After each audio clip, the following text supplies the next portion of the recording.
Well, what we've got today, folks, I want to introduce myself. My name is Greg Hicks. I am an official scorer with the Buckmaster Whitetail Trophy record. If you're not too sure, or if you're new to deer scoring, there's several different methods of scoring these whitetail deer racks. You know, you've got the older units and the guys that have been around forever, the Boone Crockett, Pope and Young. They what they're doing is they're a different style from what the BTR is and what Buckmasters do. And the way I look at it, it's just two different styles of looking at something. It's not whether one's right and one's wrong. It's just two different ways of looking at a set of antlers. Where Boone and Crockett is really looking more for symmetry in a rack, where Buckmasters, we're doing the total scoring system. It's called a total growth scoring system. Okay, no deductions. What the deer grew is what it grew. However, with our official score, we don't take the inside spread. Crockett takes the inside spread, but they give deductions. Again, neither one's right or wrong. It's like Coke or Dr. Pepper. Okay? It's just different ways of looking at it. So what I'm going to do today is something I want to try to do. I mean, if it works, it works. We do a local scoring contest on Facebook Live in North Louisiana where I live. We do it every Monday night. People absolutely love to watch us score these deer. So that's what put it in my head. I'm like, you know what? I've got this beautiful rack that was dropped off to me today. This is a Louisiana public land deer. I'm not going to name the public land that it came from. It's a public land deer. Was dropped off to me and was like, gee, get after it. See what you can come up with. I'm going to enter this for the Buckmaster Whitetail Trophy records. So when you're scoring a deer, you take measurements at specific points on the rack. You measure the tine length, and then you add all that stuff up. Things that you need a straight edge. You need a tape measure that you can go around the rack with, and you're going to need something to get the inside spread, as well as a cable to go from the bottom all the way to the tip of the main beam. What I'm going to do right now is I'm going to make my marks on this rack. This is absolutely gorgeous. If you look at these, I don't know if you can see these brow tines. See how they kind of turn in towards the back side of this rack. You follow the curvature of the point. So I'm going to make my marks for these brow tines right here on the back. That's where you're supposed to make your mark. You want to give the animal as much credit as you can per the record book, per the rule books. And by doing so, you want to follow the curvature of the rack. Make your mark. What you're doing with this straight edge is you're making a mark just like you took a saw and cut that thing off, just like this. You set it down in here, and then you make your mark. Some people put tape on there.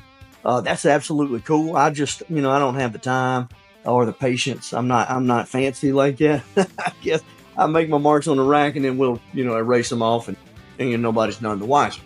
So, beautiful set of horns, man. I'm telling you, this deer came, like I said, it came off of public land. The guy that killed it, I was talking with him when he gave it to me, and I'm like, man, how did it go? And he's like, I've messed up in the past and paid attention to the rack. When I first saw the deer, and I made an awful shot. He said, with this deer, I knew it was a shooter buck when I saw it, and at that point, I just decided to focus on my shot. The shot was a good shot. I think they kind of, they erred on the side of caution and gave the deer a little while to lay down. And then when the guy was hunting with some of his buddies, they all started on the track. They got there, they found the deer, and in true good old boy Louisiana style, these cats sat down, man, and they just had a moment as a group. I think a couple of them may have either had some cold drinks with them or sent out for some cold drinks, and just sat there and took in the moment with this amazing public land deer. And that's kind of what hunting really, I feel like, in my personal opinion. I guess if we're gonna have opinions, it's kind of something I feel like hunting kind of has gotten away from. The camaraderie. A lot of guys are doing it alone these days. They're hunting alone. They're putting in time on the stand alone. They're going back to their camp or their hotel room alone. And we're losing, I think, some of that essence of the old camp style. Where everybody I remember when I was a kid, we used to go hunting. You would go to the camp on like a Friday, and you wouldn't come home till like Sunday evening. That's kind of what I was raised up on. And here lately, in the last several years, it's like we rush to go to the woods, and then we rush as fast as we can to get back home. And we're not taking that time that it takes to really, enjoy being in the woods. And these guys, they did a really fair job of preserving the memories with this animal, with each other. And it's something that group will never forget. When I do my main beams, the first time I try to get it right.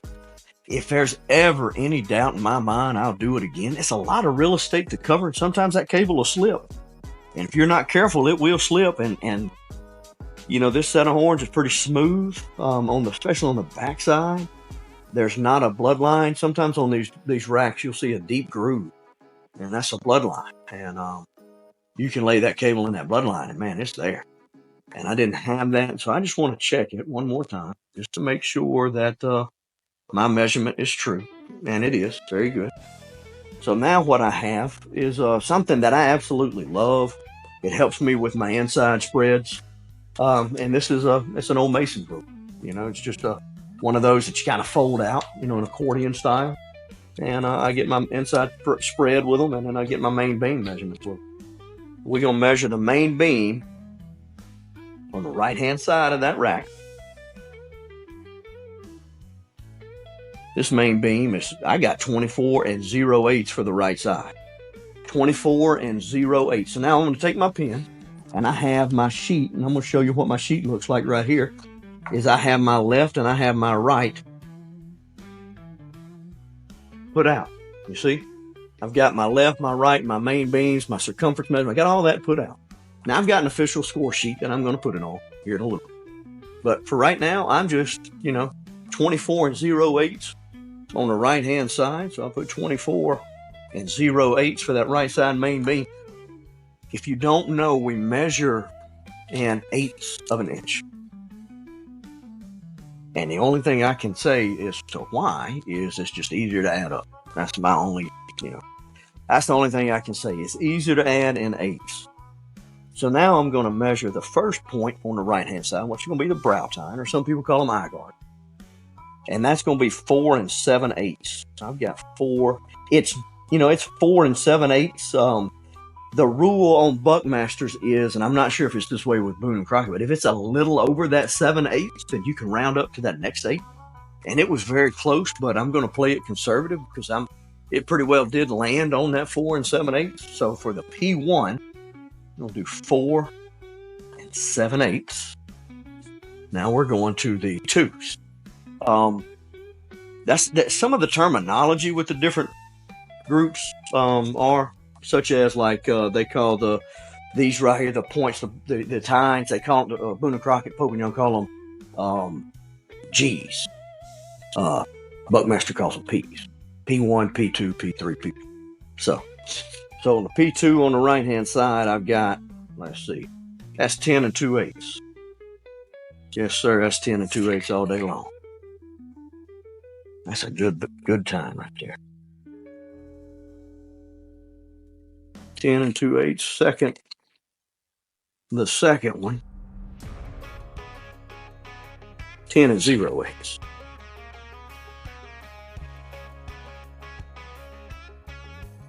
And then this last one, let's see, that is 5 1/8. 1/8. I need to put a shim underneath this table, don't I? We've got an irregular point. Now, Buckmasters calls them irregular. We have an irregular point coming off the 2 right here. This one right here. And you see how it kind of grows. It falls to the inside. So when I made my mark, I made it on the inside. I followed the curvature of it. I'm going to get my handy dandy tape measure here. And I'm going to score this one. This one comes out to being, let's see, that's going to be 2 5/8. The irregular point, 2 5/8.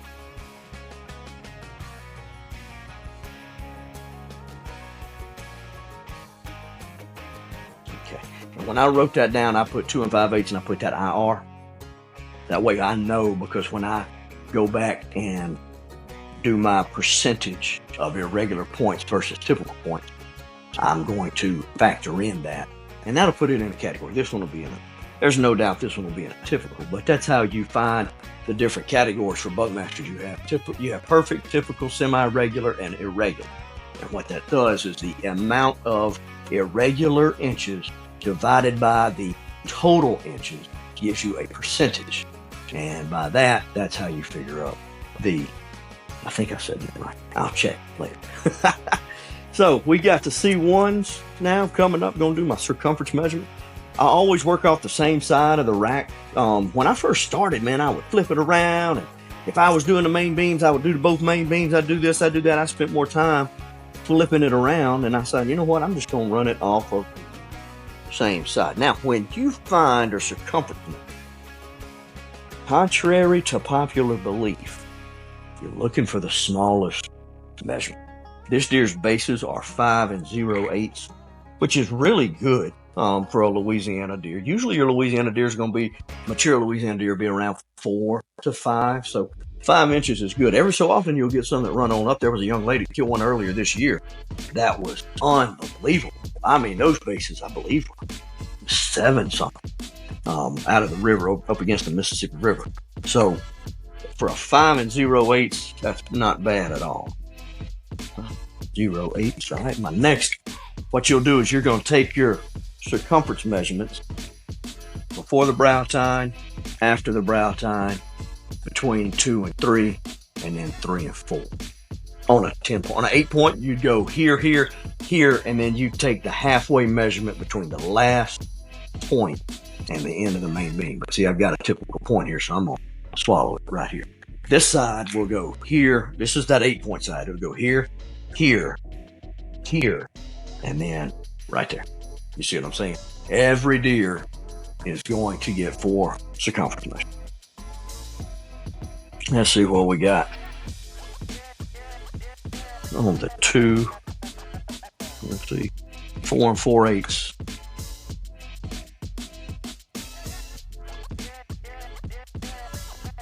Nope, I messed up. That was that was this one, 4 4/8.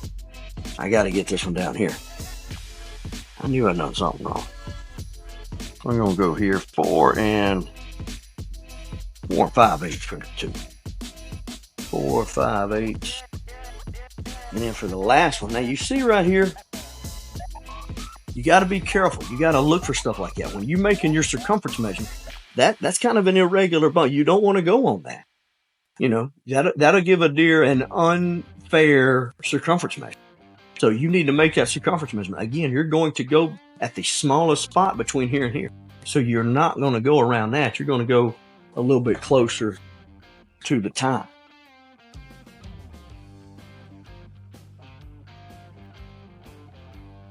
And I got 4 3/8 for this one, for my last circumference. 4 3/8. It's been a good year for North Louisiana. See, Louisiana, if you're not from here, we have several different ruts. We have a rut that comes in southwest Louisiana around Halloween. Then in North Louisiana, the rut will kind of follow what the rest of the country does as far as like, around Thanksgiving. There's a lot of states that have a rut around Thanksgiving. And then around Christmas time, that's when the large giants that you will see come out of around the Mississippi River really start showing up. And man, that's these deer that come out of the Mississippi Delta. Wow. As far as Louisiana deer, they are almost a whole different breed. The weight will be larger on a mature buck. The rack has a tendency on some of these deer that you're going to get more deer have a lot more circumference. Their circumferences will be heavier. It's just a really unique animal that comes out of the Mississippi Delta in Louisiana. We had one come out of kind of I guess I'm not going to say central Louisiana. It was around the Delta, potential state record typical this year.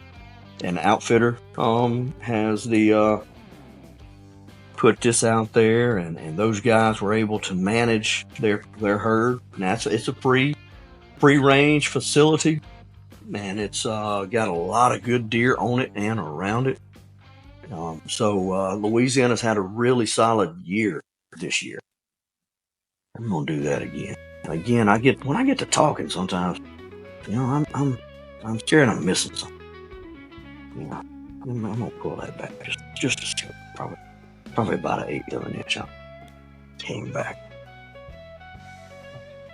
but it's been a good year, all the way around. We opened up a black bear season this year in Louisiana. And I mean, these guys, we've had a lot of bears for the last few years in Louisiana, and we're getting more and more. The parish that I live in, we get a lot of them from Arkansas. They follow the Ouachita River down out of Arkansas, and man, we've got a pile of them coming out of Felsenthal National Wildlife Refuge to follow that river down. So this main beam right here is going to be 23 2/8. 23 2/8 for this main beam.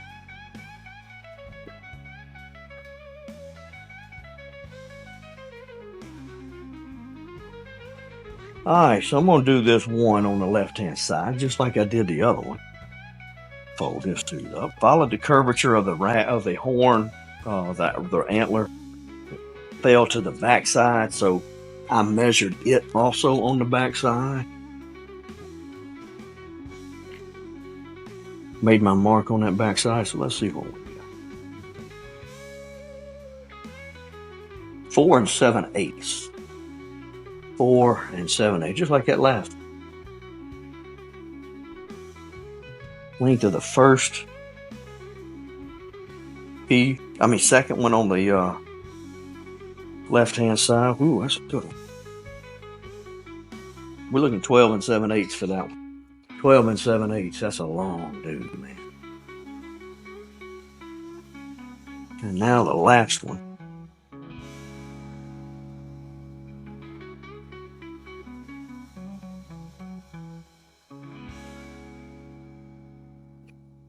$10 5/8. Yeah. Let's see, maybe we were just a bit, yeah. 10 5/8, yeah. Not bad. I mean, you got 4. You got 4 times over 10 inches. That's crazy. I'm going to look at that one more time. I want to check. I want to make sure that we got that right. Yeah, 10 5/8. That's beautiful, man. All right, let's do some circumference measurements now. Again, every deer gets 4 circumference measurements, even the ones with a 8-point, even a 6-point. All of them get 4 circumference measurements. This one here is 5 0/8, just like the other one on the other side.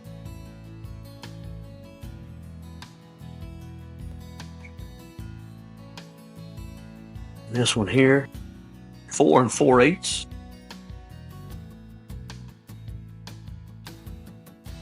This one here, get that zip tie out the way.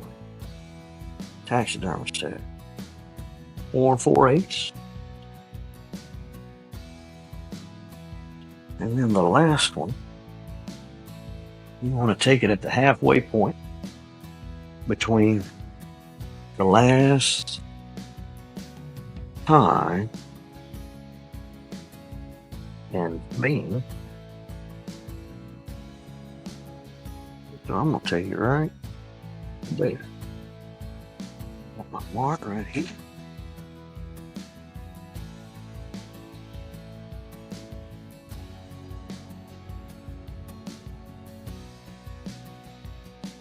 Two 7/8.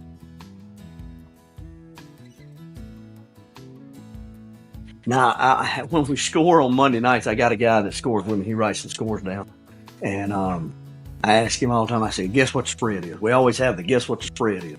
So you guys take a look. The camera may throw it off a little bit. I want you to guess what the inside spread. So you know that these tines right here are over 10 inches, okay? These right here are over 10 inches. This one right here was 12. Having known that, and to put a little bit more perspective on it, the brown tines are 4 7/8, almost 5 inches. Having said that, how big do you think that inside spread is? Let's check it out. All right, you got a good idea. You got it in your mind. Let's see what the inside spread comes up.